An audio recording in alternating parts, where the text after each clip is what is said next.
అందరికీ నమస్తే. నేను సైదే మామిడి, ఎస్ మైక్ ఛానల్. సో నగర్గల్ మాజీ ఎమ్మెల్యే చిరుమర్తి లింగయ్య గారిని ఈరోజు నేను ఇంటర్వ్యూ చేస్తున్నాను. అన్న నమస్తే. నమస్తే అన్న, బాగున్నారా? బాగున్నంత మును బాగురా మీరు? బాగున్నా అన్న. సో నిజంగా చెప్పాలంటే మీ ఇంటర్వ్యూ నాకు టైం నిజంగా నేను హ్యాపీగా ఫీల్ అవుతున్నా అన్న. ఎందుకంటే మీరు వాస్తవానికి మీరు ఈ మీడియాకు ఇంటర్వ్యూలకు దూరంగా ఉంటారని తెలిసింది. ఎందుకని అట్లా? ఇంట్రెస్ట్ ఉండదు, ఏముంటుంది అంటే జనరల్గా పొలిటీషియన్స్ మీరు చేసే సేవలు కొంచెం ప్రజలకు తెలియజేస్తే బాగుంటుంది కదన్న. నిత్యం ప్రజల్లో తిరుగుతాం కూడా ప్రజల్లో చూస్తుంటారు, మంచి చెడు చూస్తుంటారు. ప్రత్యేకంగా ఇంటర్వ్యూలు చేసుకుని టెలికాస్ట్ చేసుకున్నంత మాత్రం ప్రజలు చూడరు కదా. మ్యాక్సిమం ప్రజల్లో నిత్యం ఉంటాం కాబట్టి పెద్దగా ఇంట్రెస్ట్ అనిపించదు. బీఆర్ఎస్ పార్టీ అధికారం కోల్పోయిన తర్వాత కేటీఆర్ గారు ఒక సంచలన వ్యాఖ్యలు చేశారు. మేము 34 మెడికల్ కాలేజీలు పెట్టినాం కానీ 34 యూట్యూబ్ ఛానళ్ళు ఓపెన్ చేయలేకపోవడం వల్ల ఓడిపోయినాం మేము. సో మేము వాడుకోలేకపోయినాం సోషల్ మీడియాని, అందుకనే మేము ఓడిపోయినాం అని అంటున్నారు. మరి అలా చూసుకున్నట్లయితే ఏ విధంగా? అందులో భాగం ఏంటంటే కొన్ని అబద్ధాలు, అలిమిగాని హామీలు. రెండోది ఏంటంటే యూట్యూబ్ ఛానల్ పెట్టి ప్రభుత్వం మీద 10 సంవత్సరాలు ఉన్నది కాబట్టి వివిధ రకాల చెడు అభిప్రాయం కలిగే విధంగా చెడు ప్రచారం బాగా చేశారు. మంచి జరిగి ప్రచారం చేయాలంటే కొంత కష్టపడి చెప్పుకోవాలి. చెడు అనేది తొందరగా విష ప్రచారం జరుగుతుంది. అందులో రేవంత్ రెడ్డి గారు బాగా విష ప్రచారం అనేది బాగా చేసిండు. యూట్యూబ్ ఛానల్ ద్వారా బాగా చేయడంతో కొంత ప్రజల్లో కూడా వాస్తవం ఏమో అన్నట్టుగా ఆలోచించారు. దానికి పనిచేసింది తప్పితే అందులో భాగంగానే వాళ్ళు కొంత యూట్యూబ్ ఛానల్ ద్వారా చెడు ప్రచారం చేశారు కాబట్టి మేము ఆడుకోలేకపోయినాం అన్నమాట మా నాయకుడు కేటీఆర్ గారు చెప్పినమాట. సో ముఖ్యంగా చూసుకున్నట్లయితేనా కొంచెం నేను స్ట్రైట్ ఫార్వర్డ్ అడుగుతాను, కొంచెం నాకు అలాంటి స్వేచ్ఛ ఇస్తారని నేను కోరుకుంటున్నాను నేను. సో ముందుగా మీరు ఓడిపోవడానికి బలమైన కారణం ఏమనుకుంటున్నారన్న? అది ప్రజలు ఒకసారి 10 సంవత్సరాల కాలంలో ప్రభుత్వం ఉన్నది. రేవంత్ రెడ్డి అనే వ్యక్తి అనేక రకాల హామీలు ఏదంటే అదంటే ప్రభుత్వం అధికారం వస్తుందని చెప్పలే. ఆయన అధికారం రాదు కదని చెప్పి ఏదో పడితే అది అలిమిగానే హామీలు చెప్పుకుంటూ పోయడం జరిగింది. రెండవది యువతని కానీ ఉద్యోగస్తులను కానీ అందరిని కూడా రెచ్చగొట్టింది. బాగా రెచ్చగొట్టడంతో కేసీఆర్ 2 సార్లు అవకాశం ఇచ్చినా ఒకసారి ఇద్దాం ఏం చేస్తాడు అన్నట్టుగా రైతుల్లో కానీ ప్రజల్లో కానీ యువతలో కానీ ఆలోచన వచ్చి మార్పు జరిగింది. మార్పు జరిగిన ఏం జరిగిన సంగతి ప్రజలు ఇప్పుడు చూస్తున్నారు.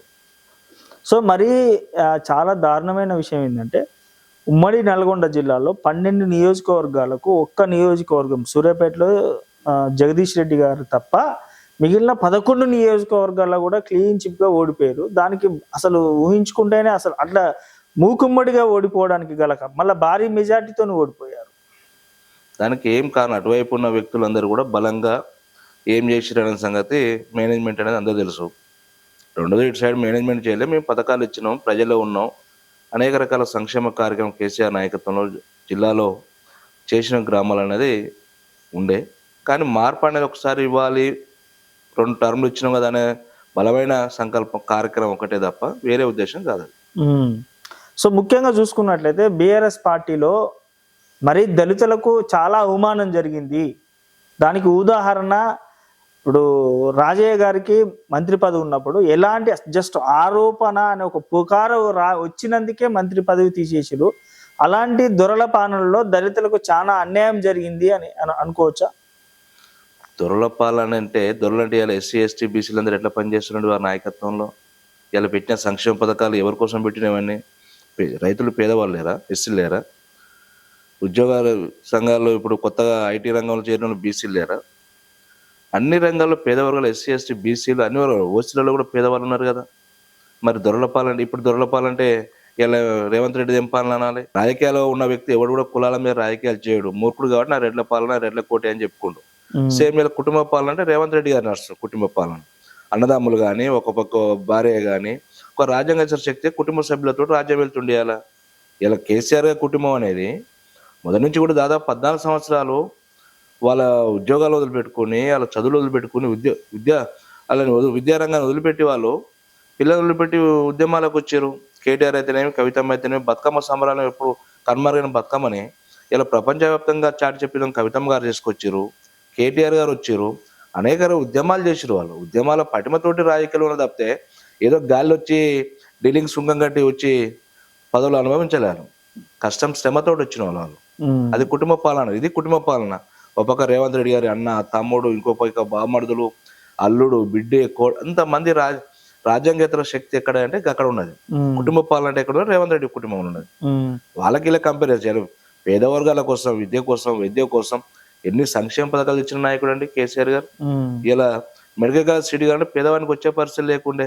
ఇలా జిల్లాకో మెడికల్ కాలేజ్ ఇచ్చిండు, గురుకులాలు తీసుకొచ్చిండు, పేద విద్యార్థులకు ఎంతో మందికి స్కాలర్షిప్ దాదాపు 20 లక్షల రూపాయలు వచ్చి ఉన్నత విద్య కోసం విదేశాలకు పంపిస్తుండు. ఇలా ప్రభుత్వం నడుస్తుందా? పేదంటి ఆడబిడ్డ పెళ్లి చేయాలంటే కళ్యాణ లక్ష్మి ఇచ్చిండు, కాంగ్రెస్ ప్రభుత్వం ఇస్తుందా? ఎక్కడ కంపేర్ చేసుకున్న కేసీఆర్ గారికి వారికి నక్క నాగం ఉంటుంది. అది దొరలపాల అనేది ఒక సృష్టించి మా ప్రజలను మభ్యపెట్టడం కోసం వాడిని తప్పితే ఇవాళ నీ పాలన కుటుంబ పాలన నడుస్తుంది.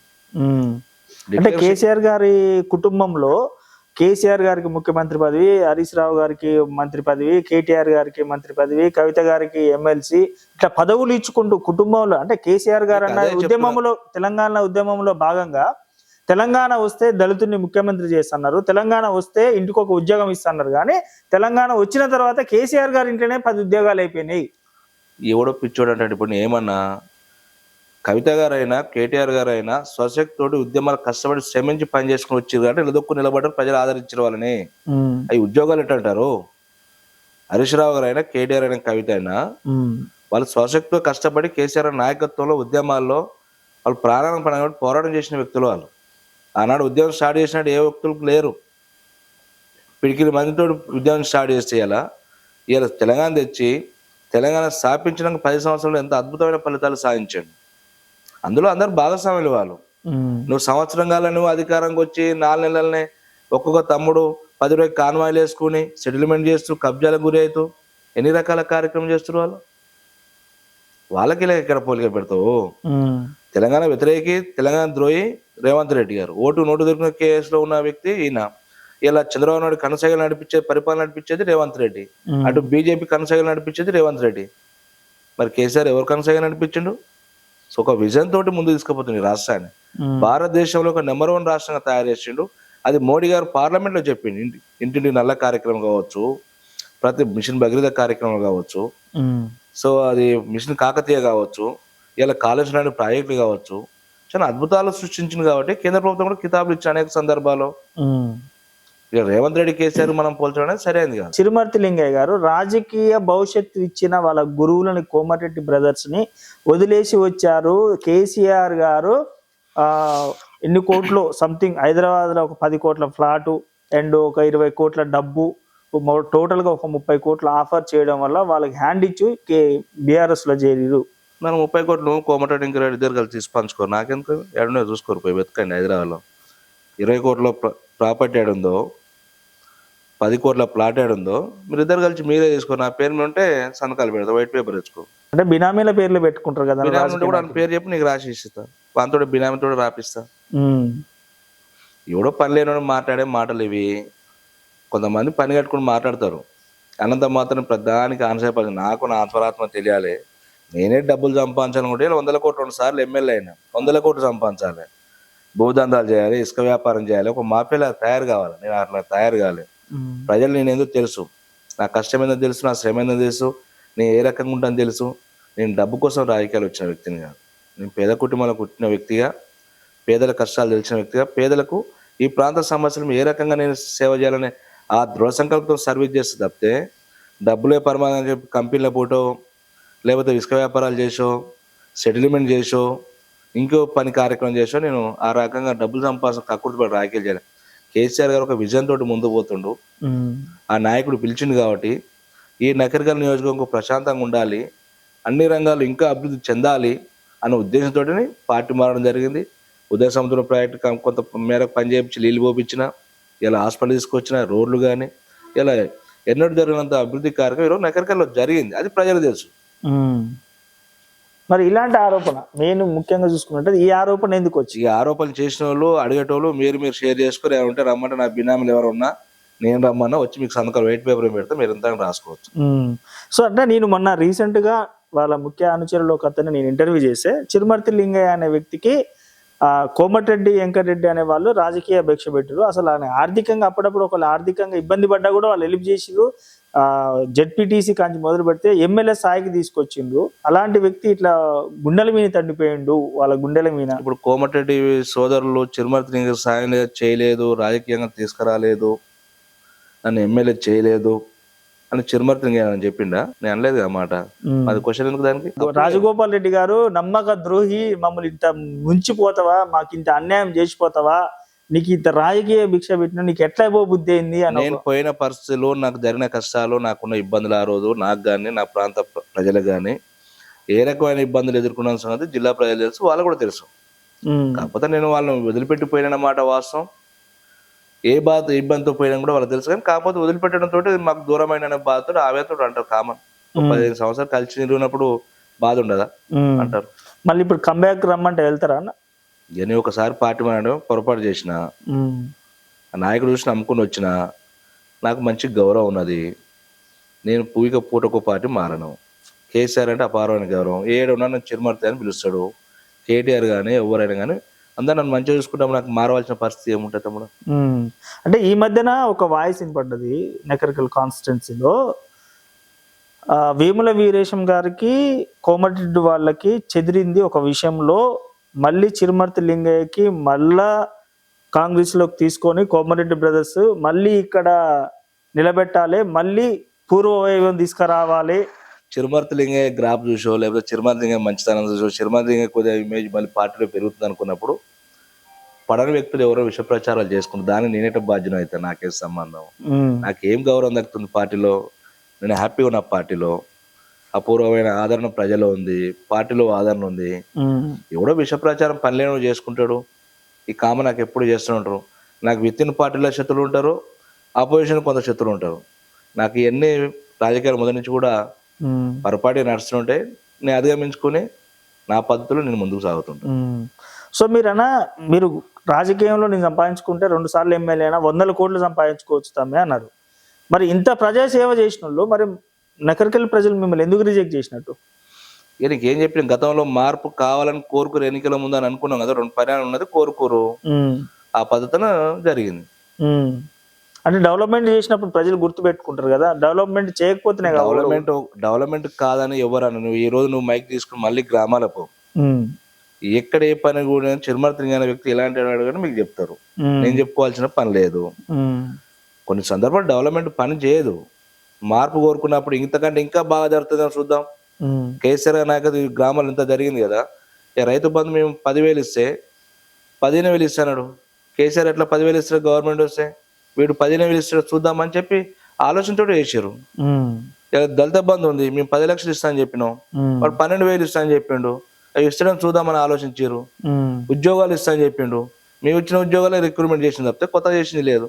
ఇలా మదన పడుతున్నారు ప్రజలు, రైతులు కానీ. రోడ్ల మీద ఎందుకు వస్తున్నారు రైతులందరూ? మహిళలకు 2,500 ఇస్తా అని చెప్పిండు, ఇచ్చిండా? తులం బంగారం దొరుకుతలేదు ఇక్కడ. ఇవన్నీ మోసపూరితమైన హామీలు ఇచ్చింది కాబట్టి ఒక మార్పు కోరుకోరు కాబట్టి ప్రజలు ఆ రకంగా చేసారు. అంతే తప్పితే నేను అభివృద్ధి చేయలేని ప్రజలు అంటలేరు, చిరుమర్తి మంచోడు కదా అని అంటలేరు. విన్నారా? అది రకం జరిగింది.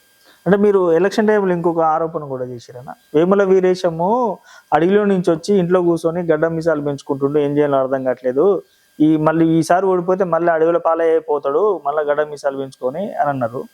ఇప్పుడు ఆయన ప్రజల్లో తిరుగుతురు, మళ్ళీ మిమ్మల్ని ఇంట్లో కూర్చోబెట్టిరు. సాధ్యం. ప్రజలు కోరుకున్నప్పుడు మనం ఏం చేస్తాము? ప్రజలు మంచి చెడు 2 చూస్తారు. ఓసారి కొన్ని మోసపోతారు, ప్రజలు మోసపోతారు. కొన్ని నమ్మశక్యంగా మాటలు చెప్పేటోళ్ళని చూస్తే వాస్తవమే అనుకుంటారు, మోసపోతారు. మోసపోయినాక కనువింపు కలిగారు, ఇప్పుడు మళ్ళీ బాధపడతారు. అంతే ఉంటుంది, ఏముంటుంది. అంటే మీరు ప్రధానంగా చూసుకున్నట్లయితే అసలు మీకు రాజకీయంగా ప్రత్యర్థిగా కాన్స్టిట్యున్సీలో వేముల వీరేశం గారు అనుకుంటారా, లేకపోతే కోమరెడ్డి బ్రదర్స్ అనుకుంటారా? నేను ఎవరిని అనుకోను. ప్రజలు ఇచ్చే తీర్పును గౌరవించేటోనే, ప్రజలు ఇచ్చే తీర్పును గౌరవించే వ్యక్తిని తప్పితే నాకు ఆయన శత్రువు ఎవరుగా నేను టార్గెట్ పెట్టుకోను, టార్గెట్ ఎప్పుడు పని చేయను. నా లైన్ లో నేను పని చేసుకుంటూ పోతా అంతే. అది ప్రజలు ఇవ్వాల్సిన ఆదరణ. అది అంటే మీకు వ్యక్తిగతంగా ఏమన్నా కక్షలు కోపాలా, రాజకీయ కక్షలు కోపాలా వేముల వీరేశం? నేను వీరేశం గారికి నాకు ఎలాంటి వ్యక్తిగత కక్ష లేదు. మేము పాలులం కాదు, ఒక ఊరు కాదు, గెట్ల పంచాయతీ లేదు. లేకపోతే నేను ఫ్యాక్షన్స్ రాజకీయాలు ఇలా చేస్తలేము. నేను అది ఫ్యాక్షన్ అయితే కాదు, నేనైతే కాదు. విన్నారా?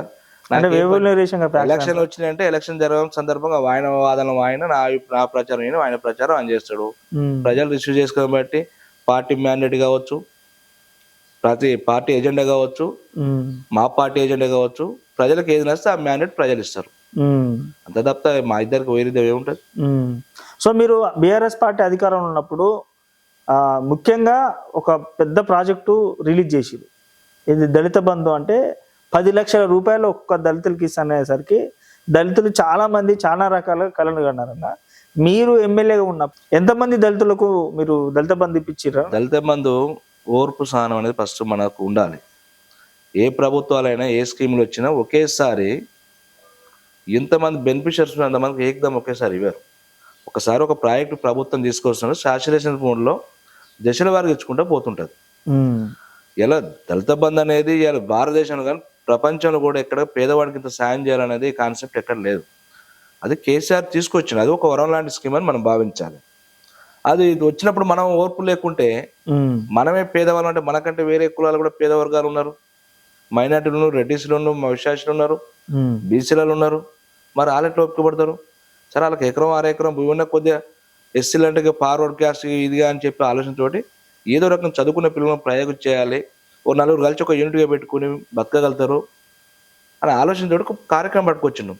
దాన్ని దశల వరకు తీసుకొచ్చినాం. ఇప్పుడు నాకు ఫస్ట్ ఒక 100 ఇండ్లు వచ్చినాయి, ఒక 100 యూనిట్లు వచ్చినాయి. శాశ్వత మూడు ఎక్కడైతే చిన్న చిన్న గ్రామాలు ఉన్నాయో అక్కడ పేద వర్గాలను చూసి ఆ గ్రామాల్లో సెలక్షన్ చేసి ఇవ్వడం జరిగింది. ఇలా మంచి లైఫ్ ఉంది. మా గవర్నమెంట్ ఉంటే మళ్ళీ కంటిన్యూ ఇయ్యాలి కూడా ప్రాసెస్ నడుస్తుండే. నువ్వు 12 లక్షలు ఇస్తాను, ఇంతవరకు ఒక్క దళిత బంధు చేయలే. కేసీఆర్ గారు ఉంటే లాంగ్ రన్ ఒక 2, 3, 4 ఏళ్లలో దళితులందరినీ కూడా ఇలా కోటేశ్వరం చేస్తుండే, లక్షాధికారం చేస్తుండే. మరి నువ్వేం చేసినావు? మోసం చేసినావు కదా. ఆనాడు 3 ఎకరాల భూమి అనేది కూడా చాలా మంది చెప్తుంటారు. రాష్ట్రంలో దాదాపుగా 1700 ఎకరాల భూమిని ఉన్నకాడు పేదలు పంచినంగా పోగా మిగతాది దళిత బంధు అనే కార్యక్రమం తీసుకొచ్చింది. ఏదో రకంగా వాళ్ళకి బెనిఫిట్ చేయాలి, ఆర్థికంగా బలోపేతం చేయాలనే ఆలోచనతో కార్యక్రమం తీసుకొచ్చిండు. కొన్ని ఇప్పుడు బట్టి విక్రమార్ గారు ఉన్నారు. ఆయన బట్టి విక్రమార్ ఆయన దళితుడే కదా. ఆయన సొంత మండలం, ఆయన కాన్సెప్ట్ కోసం ఒక మండలానికి మొత్తం ఇచ్చిండు పైలట్ ప్రాజెక్ట్ గా. మనం ఇవాళ డిప్యూటీ సీఎం నీ ప్రభుత్వంలో ఉండి దళితు నుండి కనీసం సంవత్సరంలో ఒక 10 మందికి 100 మందికి ఇచ్చారు. ఎక్కడన్నా 1 year లో దాదాపుగా ఒక మినిమం ఒక 50,000 మంది కానీ ఇవ్వచ్చు. ఎక్కడ ఇచ్చారండి?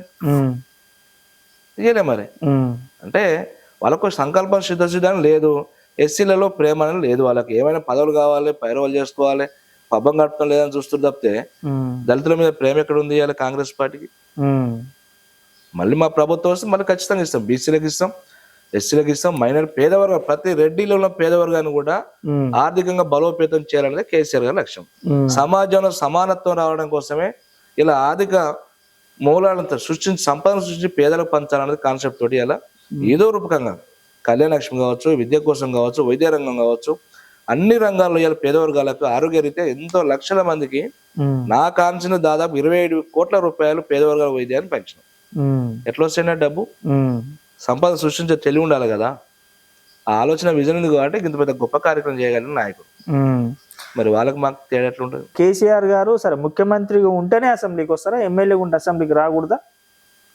నువ్వు మాలాంటి ఊర్ల గ్రామాలు మీలాంటి వాళ్ళు మైకి పెట్టుకుని పోతేనే నీ ప్రభుత్వం ఆన్సర్ చెప్పలేని పరిస్థితి, సామాన్యుడికి ఆన్సర్ చెప్పలేని పరిస్థితి నీ అది ప్రభుత్వం ఉన్నది. నీ అధికారులు చెప్పే పరిస్థితి, నీ ముఖం చాటుకుని తిరుగుతున్న ఎమ్మెల్యేలు, నీ ఎమ్మెల్యే ఎక్కడ ఉంటారు, మంత్రులు ఎక్కడ ఉంటారు, ఎవరిని కనబడుతారు? మా హరీష్ రావు కేటీఆర్ గారు హౌస్ లో మా ఎమ్మెల్యేలు అడుగుతూనే ఆన్సర్ చెప్పలేని పరిస్థితులు ముఖం చాటేసుకుని 6 రోజులు అసెంబ్లీకి రాలేదు రేవంత్ రెడ్డి. కేసీఆర్ వచ్చి నువ్వు ఇక్కడ కూర్చోవాలా? నువ్వు చిల్లర రాజక నీ మాటలు చిల్లర భాషకి కేసీఆర్ వినాలనా? నువ్వు ఇచ్చిన హామీలు నెరవేర్చు, సంతోషిస్తారు. కేసీఆర్ ఎందుకు ఇంకా? మా హరీష్ కేటీఆర్ గా సరిపోతలేవు, మా నాయకుడు ఎందుకు ఇంకా? అంటే చాలా మంది బీఆర్ఎస్ ఎమ్మెల్యేలు ఓడిపోయిన వాళ్ళు కాన్స్టిట్యున్సీని వదిలేసి ఎక్కువ హైదరాబాద్నే ఉండిపోతున్నారు. అంటే ఇక పదవి లేకపోతే కాన్స్టిట్యున్సీని వదిలేసి హైదరాబాద్నే ఉంటారా? ఎవరు ఉంటారు? తక్కువ. ఎవరులే, అందరూ కాన్సెంట్ రెగ్యులర్ కార్యక్రమం చేస్తున్నాం. ప్రభుత్వం మీద వాళ్ళు ఇచ్చిన హామీలు ఏయో మా పార్టీ ఇచ్చిన కార్యక్రమం ప్రతి ఎజెండాని ముందు తీసుకుపోతున్నాం. రైతు బంధు కానీ, రుణమాఫీ కానీ ఏ కార్యక్రమం వదిలిపెట్టకుండా ప్రజల పక్షాలు నిలబడి కొట్లాడుతున్నాం. అట్లాంటిది ఏవైనా ఎన్నో ఉంటే ఉంటారు, పోతుంటూ వస్తుంటారు. కానీ మాక్సిమం మేము బీఆర్ఎస్ పార్టీ నాయకత్వం కూడా గ్రామాల ప్రజల మధ్యన ఉంటారు. అంటే ఇప్పుడు కనీసం కాంగ్రెస్ పార్టీ గెలిచిన తర్వాత అధికారంలోకి వచ్చిన తర్వాత డిప్యూటీ సీఎం పదవన్నా దళితులకు ఇచ్చారన్న, ఒకవేళ ఫ్యూచర్లో మళ్ళీ బీఆర్ఎస్ పార్టీ అధికారంలోకి వస్తే కనీసం డిప్యూటీ సీఎం పదవన్నా దళితులకు వచ్చే ఛాన్స్ ఉందా? ఇక రాబోయే దాని గురించి ఇప్పుడు ఎందుకు తమ్ముడు వచ్చినాక చూస్తాం, చెప్తాం ఎట్లా చేస్తాం, ఏం చేస్తాం, దళితులకు ఏం చేస్తాం, బీసీలకు ఏం చేస్తాం, మైనార్టీలకు ఏం చేస్తాం, ఏ రకంగా చేస్తాం ముందు జరగబోయే కార్యక్రమం. ఇప్పుడు ప్రభుత్వం ఏం జరుగుతుందో చూద్దాం. ఫ్యూచర్ కార్యాచరణ ఏందన్న మీది? ప్రజల పక్షాన పోరాటం చేస్తారు. రుణమాఫీ అనేది 40% దాకా అయింది, ఇంకా 60% కావాలి. రైతుల పక్షాన పోరాటం చేస్తాం. రైతు బంధు కూడా 2 సీజన్లు పోయింది, 3వ సీజన్ ఇప్పటికి ఇంతవరకు ఇవ్వలేదు. మంత్రులకు ముఖ్యమంత్రికి పొంతం లేదు, దాని మీద ఫైట్ చేస్తాం. వాళ్ళు ఇచ్చిన 6 గ్యారెంట్లు, టోటల్ గా 6 గ్యారెంట్లు 420 హామీలు ఎత్తున ప్రతి సమస్య మీద మా నాయకుడు కేసీఆర్ నాయకత్వంలో, కేటీఆర్ నాయకత్వం, ఐరుష్ నాయకత్వం ఖచ్చితంగా పోరాటం చేస్తాం, నిలదీస్తాం, బజార్లు నిలబెడతాం. అంటే ఫార్ములా ఈ రీస్ కేసులో కేటీఆర్ గారు జైలుకు పోతే మీ రథసారథి ఎవరు ఉండొచ్చు అన్న? పార్టీ లేని మా నాయకుడు లేని చెప్తామని నాకు మరి బయటికే రావట్లే కన్నా మీ నాయకుడు. సందర్భం సమయం ఏముంది, తొందర ఏముంది, రావాల్సిన టైంలో వస్తాడు, రావాల్సిన టైంలో వస్తాడు. కేసులో కూడా ఏ పసలేని కేసు, అది చెత్త కేసు. ఇచ్చిన హామీలు నెరవేర్చలేక కేటీఆర్ గారిని ఏ రకంగా, లేకపోతే కేడర్ ఏ రకంగా ఆత్మస్థైర్యం దెబ్బతీయాలని ఏదో పిచ్చి ప్రేలాపంతో కేసులు చేస్తారు. కానీ ఏమిదా కేసులో పస ఏముంది? అవినీతి జరిగిన కేసులు అవినీతి లేదని అధికారం మంత్రులే చెప్తారు, కొంతమంది అధికారులే చెప్తారు. ఈయన పిచ్చి ప్రేరేపణకి ఏదో ఇంట్లో ఏదో ఒత్తిడి చేస్తుందని చెప్పి కేసు పెట్టాలి, లోపల అంటే కడిగిన ముత్తేలాగా వస్తాడు బయటికి, అంత తప్ప ఏముండదు. అంటే ఇప్పుడు మీరు హామీలు నెరవేర్చట్లేదు అని మీరు అంటున్నారు. తులం బంగారం ఇస్తానని హామీలు ఇచ్చారు, ఇవన్నీ ఏం చేయట్లేదు అంటున్నారు కదా. ఇప్పుడు వాళ్ళు ఏమంటున్నారు, ఆడ లంకెబెందులు ఉన్నాయి అనుకుని మేము పీఠం ఎక్కితే ఖాళీ కుండలు ఖజానా మొత్తం బీఆర్ఎస్ గవర్నమెంటే ఖాళీ చేసిపోయింది, ఇప్పుడు మేము సంపద మేము సృష్టించి వడ్డీలు కట్టుకుంటా పథకాలు అనేది లేట్ అవుతున్నాయి అని అంటున్నారు. ఇప్పుడు మోసం చేసే హామీలు ఇచ్చే అధికారంకి వచ్చిండు, మరోసారి మోసం చేయడానికి అబద్ధాలు చెప్పడం నెంబర్ 1 తిట్ట ఈ ప్రభుత్వం.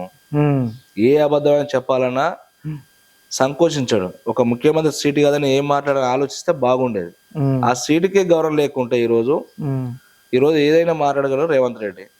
లంక బిందెలు వచ్చిందని నువ్వే అన్నావు. రైతులకు రైతు బంధువు రుణమాఫీ అంటే కడుపు కట్టుకుంటే 40 రోజులు కడుపు కట్టు 40,000 కోట్లు ఇట్లా తీసిరేస్తున్నావు. ఎటుపోయినా మరి 40,000 కోట్లు తిన్నావా? దిగమింగి తింటున్నావా? ఇలా హైదరాబాద్ మూసి పక్షాన అని చెప్పి మూసి పక్షాన రోడ్డు మీద హైవే పైన పెద్ద పెద్ద మాల్ కట్టి నీ బినామీలకు, నీ తమ్ముళ్ళకు, నీ బామ్మడితో కంటకట్టడానికి ప్రయత్నం చేస్తున్నావు. ఇలా హైదరాబాద్ చుట్టూ చూస్తే బిజినెస్ అంతా రియల్ ఎస్టేట్ మొత్తం డబాల్లో పడిపోయింది. కారణం ఏంటంటే రేవంత్ రెడ్డి పుణ్యం. ఒక ముఖ్యమంత్రి అంటే ఒక నమ్మక విశ్వాసం కల్పించాలి, పెట్టుబడి రాబట్టాలి, పెట్టుబడి పెడతలు వెలికి తీయాలి. అది లేదు. నువ్వే పొద్దున్నే అందరిని హైదరాబాద్ పెద్ద పెద్ద వ్యాపారవేత్తలు, సీని ఫీల్డ్లని అందరిని బ్లాక్ చేసి సంపదను ఎట్లా ఓన్ చేసుకోవాలని నువ్వు ప్రయత్నం చేస్తావు. ప్రజలకు ఓన్ చేస్తాను కాదు, తనకు ఏ రకంగా ఓన్ చేసుకోవాలి, ఆ రకంగా డెలికేట్ సుంకం కట్టాలి, బీజేపీలు ఎట్లా మెయింటైన్ చేయాలి, ఆ పదనట్ట కాపాడుకోవాలి, ఎమ్మెల్యేనట్ట కాపాడుకోవాలి. ఈ పని ఉన్న తప్పితే ప్రజా సంక్షేమం అనేది అది మర్చిపోండి. ఇక ఇప్పుడు హైడ్రాకి అసలు మీరు సానుకూలమా వ్యతిరేకమా? హైడ్రా అనేది కేసీఆర్ గారి ప్రభుత్వంలోనే మూసీ పక్షాలు అనేది కేసీఆర్ గారు చేసింది కాబట్టి దాదాపు 35 ప్లాంట్లు కట్టడం జరిగింది. ఆ ప్లాంట్లు కట్టినాం కాబట్టి ఈరోజు సూర్యాపేట దానికి కూడా వాటర్ మంచిగా వస్తుంది. గతంలో మూసీ ఎమిటి వాటర్ వస్తుంటే మనందరం చూసిన వ్యవసాయాలు చేస్తారు మన రైతులందరూ, పంటలు పండవు. ఎకరానికి కనీసం కింట ధాన్యం రాకపోయేది, ఇలా ఎకరానికి 4-5 క్వింటాల ధాన్యం వస్తుంది. మార్కెట్ పంట వాల్యూ ఉంది, పంటను కొనాలంటే కూడా కొనపోయి గతంలో మార్కెట్లో. ఇదే కాంగ్రెస్ ప్రభుత్వ హయాంలో ఇలా పంటను కొంటారు, ప్రక్షాళన చేసి మంచిగా వాటర్ వస్తుంది. మేమేమంటున్నాం అంటే దానికి చేయాలి, వద్దంటలేము. దానికి కావాల్సిన దాదాపుగా 25,000 కోట్లు ఎంతో అవుతుందంటే దాని అంచనాకు మించి నువ్వు 150,000 కోట్లు అంచనా పెట్టుకుని ఎవరికి ఆ సొమ్ము దోషి పెడదామని చూస్తున్నావు.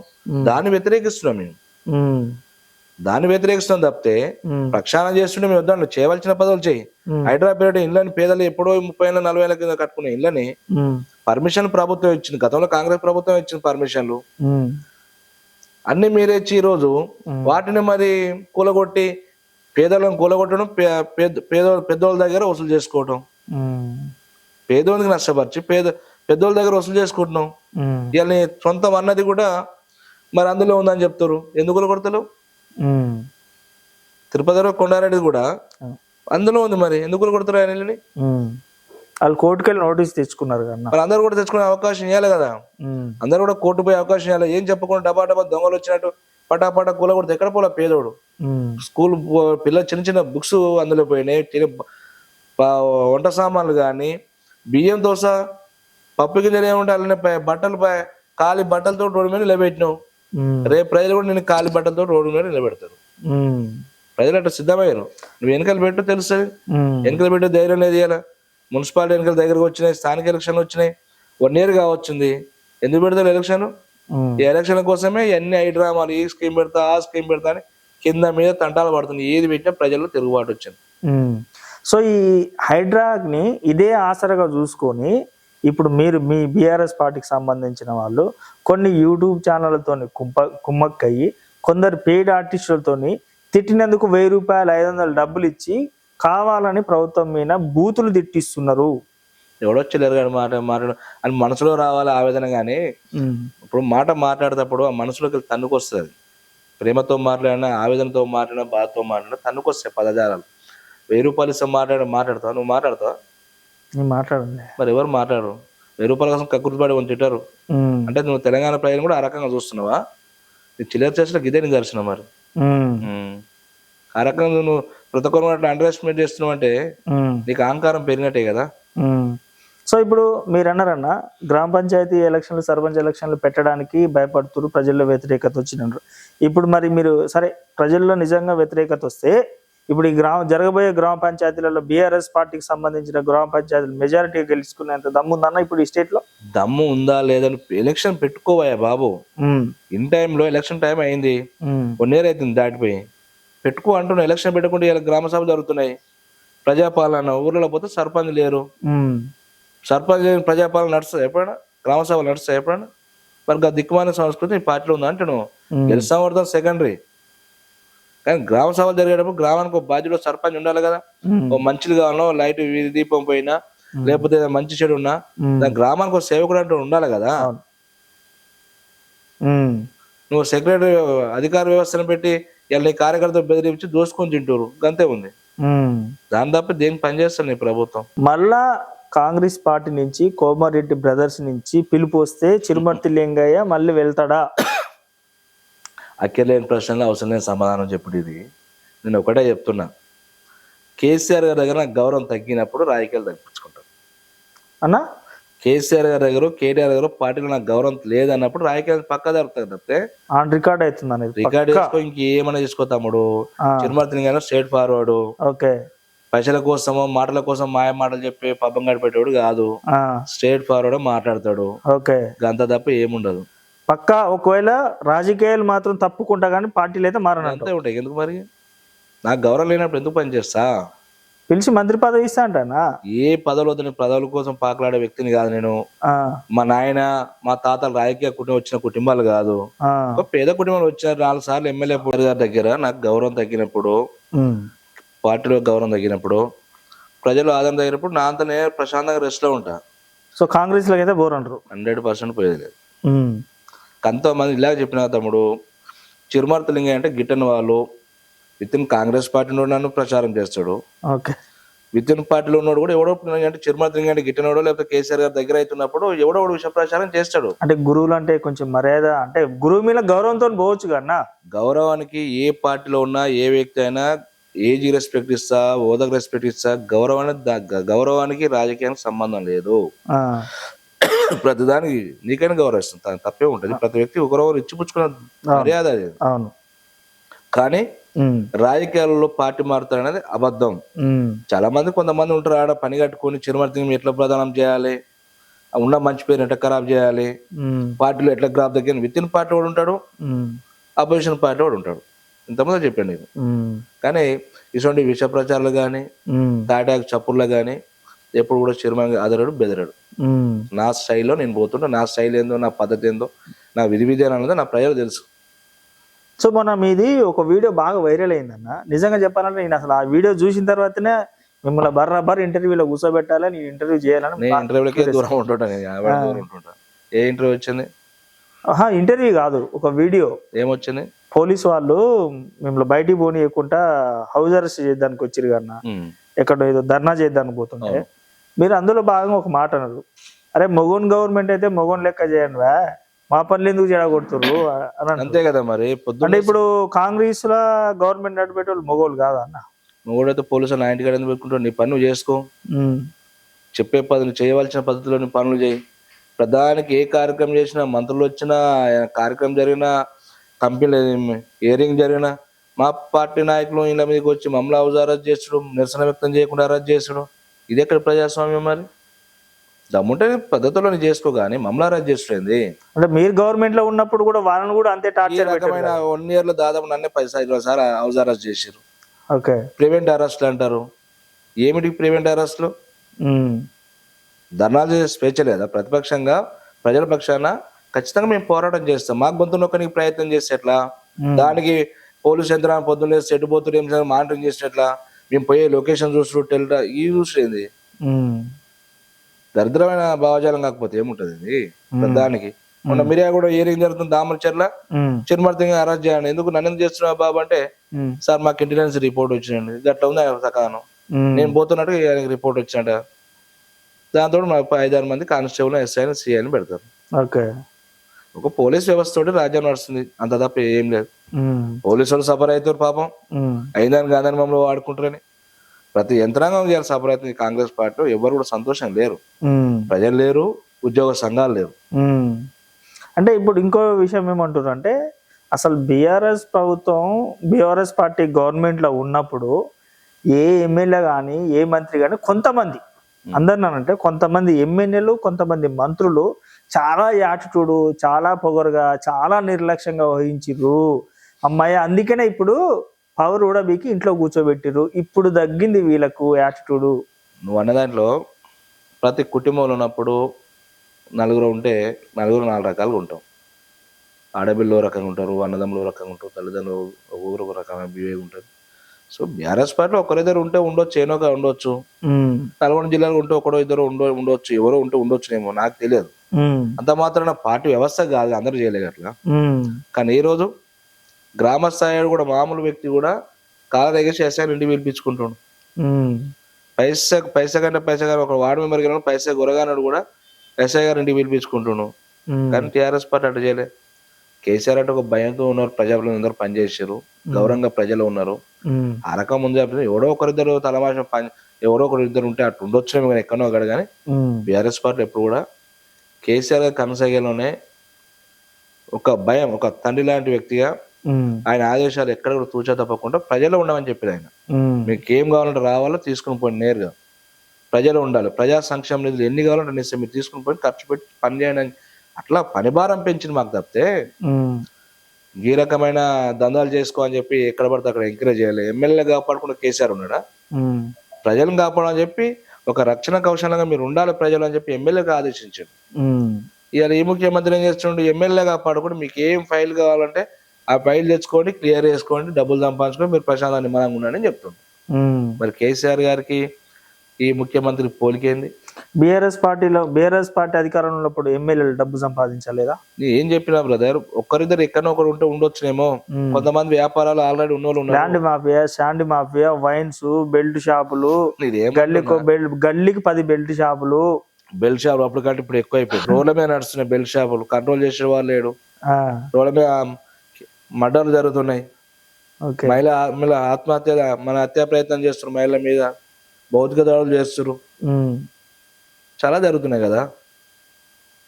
కేసీఆర్ ప్రభుత్వంలో ఎక్కడన్నా చీమ కుట్టిందంటే ఇట్లా పోలీసు యంత్రం కాలుతుండే మహిళల మీద. ఈ రోజు అసలు కేసీఆర్ గారి ప్రభుత్వంలో మీరు ఎమ్మెల్యేలకు ఉన్నప్పుడు ఎమ్మెల్యేలకు మంత్రులకే ఎంట్రీ ఉండకపోయేది అట కన్నా. కూడా పిచ్చోడు అంటాడు అన్నమాట. నేను కేసీఆర్ గారితో 36 సార్లు అన్నం తిన్నా, 36 సార్లు అన్నం తిన్నా, టిఫిన్ చేసిన, గంటల తరబడి కూర్చొని మాట్లాడుతారు. ఏ ముఖ్యమంత్రి మాట్లాడతారు ఎమ్మెల్యేలతో? కూర్చుండే అధికారులు ఎమ్మెల్యే కూర్చొని ప్రతి ఒక్క సబ్జెక్ట్ తీసుకుంటే ఆ సబ్జెక్ట్ మీద గంటల తర్వాత డిస్కషన్ చేస్తాడు నాయకుడు కేసీఆర్ గారు. మాట్లాడతారు, వేరే ముఖ్యమంత్రులు మాట్లాడుతారు అట్లా ఉన్నదా? నేను కాంగ్రెస్ కూడా ఎమ్మెల్యే చేసినా కదా. అవును. మరి కేసీఆర్ గారు కూర్చొని అధికారులు మేము అందరం కూర్చొని ఏ విషయం తీసుకున్నా కానీ గంటల తర్వాత డిస్కషన్ చేస్తాడు. ఎంత ఓపికతో కూర్చొని మాట్లాడతాడు. మరి ఎందుకు వచ్చింది అసలు కేసీఆర్ గారు ఎమ్మెల్యేలకు అపార్ట్మెంట్ వేయడు, మంత్రులకు అపార్ట్మెంట్ వేయడు? ఇలాంటి తలమాష నా కొడుకులు ప్రచారం చేసిన తప్పితే వేరే లేదు. ఎలాంటి ఎవరు ఈ అబద్ధాలు ప్రచారం చేసిన వాళ్ళు ఎవరైతే ఉన్నారో ఆ, వాళ్ళు విష ప్రచారం యూట్యూబ్ ఛానల్ ద్వారా ప్రచారం చేసినట్టే ఉమ్, ఎమ్మెల్యేలకు టైం వేయకుంటే నా కాన్సెప్ట్ అంత డెవలప్మెంట్ కోట్ల రూపాయలు ఎట్లా వస్తాయండి? ఎట్లా వస్తాయి? వీకనే వస్తాయా? ఉమ్, చిరుమంత్రి ఇంకేం అవసరం కలగంటాడా? కనీసం పోయి సమస్యను చెప్పుకోవాలి కదా, అవు, చెప్పుకుంటే ఎట్లా వస్తాయి? ఉమ్, తప్పుడు విష ప్రచారాలు చేసి మొదలు పెట్టారు ప్రజల్లో. ఉమ్, ఇలా కొంతమంది వింగు అందరు కలిసి ఒక ప్రచారం చేశారు. ఇలా ప్రజలు రియలైజ్ అయ్యారు, ఉమ్, మళ్ళీ మా నాయకుడు కేసీఆర్ వస్తే ఈ రాష్ట్రం సుభిక్షంగా ఉంటారనే పద్ధతిలో ఉమ్. ప్రతి ఒక్కరు కోరుకుంటారు. అరే మీరు ఎట్లా అంటారు? రేవంత్ రెడ్డి గారు బరాబర్ 10 సంవత్సరాలు మాదే గవర్నమెంట్ అని బర్లా గురించి చెప్తున్నారు. సంవత్సరం దిక్కులో సీట్ కాపాడు ఢిల్లీ పోతే రాహుల్ గాంధీ అపాయింట్మెంట్ ఇస్తాడు. ఇప్పటికి 6 నెలలు అయింది. ఉమ్, దొంగలాగా పోతుంది, దొంగలాగా వస్తుంది. నీకు అపాయింట్మెంట్ లేదు అక్కడ, ఉమ్, నో ఎంట్రీ. ఉమ్, పోతాం కార్యాన్ని కలుస్తుండే వస్తుంది అంతే. అంతేంటరా? గుంపులో గోవిందని కలిసినప్పుడు అనుకోకుండా పోయి కలిసి వస్తుంది తప్పితే ఉమ్, ప్రత్యక్షంగా పోయి పిలిచి మాట్లాడి మంత్రివర్గం చేస్తా అని చెప్పి ఇప్పటికి 6 నెలలు ఉమ్, 4 సార్లు ఢిల్లీ పోయి వచ్చిండు. ఏమైంది? ఉమ్, అంతే సంగతులు. ఉమ్. సో అన్న నిజం చెప్పండి అన్న, అసలు బీఆర్ఎస్ పార్టీలో దళిత ప్రజాప్రతినిధులకు గౌరవం తగ్గిందట్రా? గౌరవం ఎందుకు దక్కదు? దక్కింది 100%. ఎన్ని మంత్రి పదవులు ఇచ్చిరన్న? ఉన్న దాంట్లో ఇచ్చారు. మంత్రి పదవి ఎందుకు వేయలేదు? ఎన్ని ఇచ్చిరు? ఎందుకు ఈశ్వర్ గారు చేసారు, కార్పొరేషన్ చైర్మన్ వేసారు, మంత్రి పదవులు ఇచ్చిరు. మంత్రి పదవి కూడా ఇచ్చారు కదా. అట్లా అనుకుంటే మరి మీకెందుకు రాలేదు మంత్రి పదవి? ఇక ఎందుకు ఆశించాలి? దాని సమయం సందర్భం. నేను మంత్రి పదవి కోసం పనిచేస్తున్నాను కాదు, ఉమ్, మంత్రి పదవి కావాలని కోరుకుంటూ వస్తుందా? దాని సమయం సందర్భం అంటే అధినాయకత్వం ఉమ్. ప్రజలకు ఎవరిని వాడుకోవాలి, ఎట్లా చేయాలని కూడా వాళ్ళు ఇచ్చుకుంటారు. మనం పదవుల కోసం ఎట్లా ఆడతాం? అంటే చిలుమర్తి లింగయ్య మంత్రి పదవి చేసే అంత అర్హత లేదంటారా అన్న? ప్రతి వ్యక్తికి అర్హత ఉంటది. అందరికి అర్హత ఉన్నమా? అందరు మంత్రులు కావాలంటే అవుతారా? అందరు ముఖ్యమంత్రులు కావాలంటే అవుతారా? ఉమ్, ఒకరే పార్టీకి ఒకరే ముఖ్యమంత్రి. ఉమ్. మరి అందరు ముఖ్యమంత్రి ఎట్లా అవుతారు? ఆ, అంటే మీరు ఎమ్మెల్యేగా ఉన్నప్పుడు సరే మీరు 36 సార్లు కేసీఆర్ గారితో కలిసిన భోజనం చేసినారు కదా, 36 సార్లలో ఒక్కసారన్నా సార్ మీరు దళితుల్ని ముఖ్యమంత్రి చేస్తున్నారు కదా సార్, దాని గురించి ఏమైనా ఆలోచించారని అడిగిరా? ఏం ప్రశ్న ఇది? నాకు అర్థం అవుతాము. ప్రశ్న అడగడానికి నేను సమయం పద్ధతి ఉండాలి కానీ ఆ ప్రశ్న అంటే నేను ఎట్లా అడితే చెప్పు. ఏమన్నా పార్టీ మా అధినేతను పట్టుకొని ఉమ్. ముఖ్యమంత్రి పదవి నాకు ఇస్తామని అడుగుతావు అంటే ఏమన్నా రీజన్ ఉందా? నాకు అర్థం ఉందా? అదేమన్నా అంటే గుర్తు ఏమన్నా చేస్తే డిప్యూటీ పదవి లాంటిది దాంట్లో వచ్చి ఈ రాష్ట్రంలో మంచి చెడు అన్ని ఆ నాయకుడు తెలుసు. ఎవరికి ఏం చేయాలి, ఎవరిని ఎట్లా కూర్చోబెట్టి ఎవరికి ఏం చేయాలని ప్రతి తెలుసు. అన్ని ఆలోచించే నాకు గొప్ప మనసున్న నాయకుడు కేసీఆర్ గారు. ఆయన మనం ప్రత్యేకంగా నా గురించో నీ గురించో ప్రత్యేకంగా ఎవరు పోయే వాళ్ళం ప్రజెంటేషన్ చేసుకోవాల్సిన అవసరం లేదు. ప్రతి వ్యక్తి గురించి తెలుసు తనకి. నకరికల్ కాన్స్టిట్యూన్సీలో శిలా పలకాలు బలగొడుతున్నారు. ఎవరు బలగొట్టిరన్నా? ఎవరైనా పలగొట్టడం చిల్లరగాలకి ఏముంటది? ఆయన పలగొట్టిరానా? పలగొట్టుకొని ఊరికే చెప్తాం ఏమన్నా? అంతే పలకాలు పలగొట్టారు ఏముంటది? అంటే శిలా పలకాలు వేసారు కానీ పని చేయట్లేదని బలగొట్టిరా, లేకపోతే మీ మీద ద్వేషంతో బలగొట్టిరా? ఏదని అనుకోవచ్చు. వాళ్ళు ఎందుకు పలగొట్టారు మాకు తెలియదు. మా పేరు వస్తే భయం అనిపిస్తే మా పేరు చూడవద్దు అనుకుంటారు. ఎందుకు పలగొడతారు? అంతే అంటారా? సో లాస్ట్ అండ్ ఫైనల్ గా నకరికల్ కాన్స్టిట్యున్సీ ప్రజలకి మీరు ఏం చెప్పాలనుకుంటున్నారు? నకరికల్ ప్రాంత ప్రజలు నేను చెప్పేదానికంటే నకరికల్ నియోజకవర్గం చాలా చైతన్యవంతమైన నియోజకవర్గం, కమ్యూనిస్ట్ భావజాలం కలిగిన నియోజకవర్గం ఇది. అవును. నరరాఘురెడ్డి గారు 6 పర్యాలు ఇక్కడ ఎమ్మెల్యే చేసిన వ్యక్తి, నరసింహయ్య గారు 2 పర్యాలు చేసిన వ్యక్తి. ఈ కాన్స్టిట్యూన్సీ కానీ నల్గొండ జిల్లానే చైతన్యవంతమైన జిల్లా ప్రజలు. సో వాళ్ళకి ఎప్పుడు ఏ రకంగా ఉండాలనేది ప్రజలకు ప్రతి తెలుసు. ప్రజలకు మనమే తప్పు చేస్తే మనం చూసి నేర్చుకుంటారు కాదు, మనం ప్రజల చూసి నేర్చుకోవాల్సిన వ్యక్తులు, అంత తప్ప మరొకటి. మీరు 2 పార్టీలలో మంచి పెద్ద పార్టీలలో పనిచేసారు, కాంగ్రెస్ లో పనిచేసారు, బీఆర్ఎస్ లో పనిచేసారు. ఒక్కొక్కళ్ళ వ్యక్తిత్వం ఒక మాటలో చెప్పగలుగుతారా? కేసీఆర్ గారి వ్యక్తిత్వం ఎలాంటిది? చెప్పినా ఎంతమంది చెప్పినా కేసీఆర్ గొప్ప నాయకత్వం, గొప్ప. కేటీఆర్ చాలా మంచి వ్యక్తి, ఆప్యాయంగా పలకరిస్తాడు. కోమరెడ్డి వెంకరెడ్డి ఆయన బౌలర్ టైప్ లో ఉంటాడు. రాజగోపాల్ రెడ్డి సూటిగా మాట్లాడతాడు. వేముల వీరేశం నీకే తెలిసి ఆవేశం ఎట్లుంటుంది. రాజకీయ ప్రత్యర్థులు కదా, మీ పర్సనల్ గా మీకు ఎలాంటి ఎవరు ప్రత్యర్థిని స్వీకరించని మొదటి నుంచి చెప్తాను. 2009 అని ఇప్పుడు అని చెప్తాను, ఎవరిని ప్రత్యర్థిని స్వీకరించను. అసలు మీరు మాట్లాడుకుంటారా ఎప్పుడన్నా వేముల వీరేశం గారు? మీరు నాకేం పని ఉంటుంది నీతోటి, నాతో నీకేం పని ఉంటుంది? జనరల్ గా ఏం పని ఉంటుంది? అసలు రాజకీయాలు కాకుండా ఈ పార్టీ వేరు నా పార్టీ వేరు, నీకు నాకేం సంబంధం? అయ్యో మానవత్వ దృక్పథం సంబంధాలు కలిస్తే సందర్భం వస్తే మాట్లాడతాం, లేకపోతే లేదు. మాట్లాడిరన్నా అసలు ఎప్పుడన్నా? ఆ సందర్భం లేదు, అస్సలు రాలే. కనీసం ఇట్లా నమస్కారము దండాలు ఆ సంస్కారం లేదు మాకు. Thank you so much. And అదేవిధంగా మీరు సోషల్ మీడియాలో చురుగ్గా మీరు కనపడాలని నాకు. Thank you. ఓకే అన్న, థ్యాంక్ యూ సో మచ్ అన్న.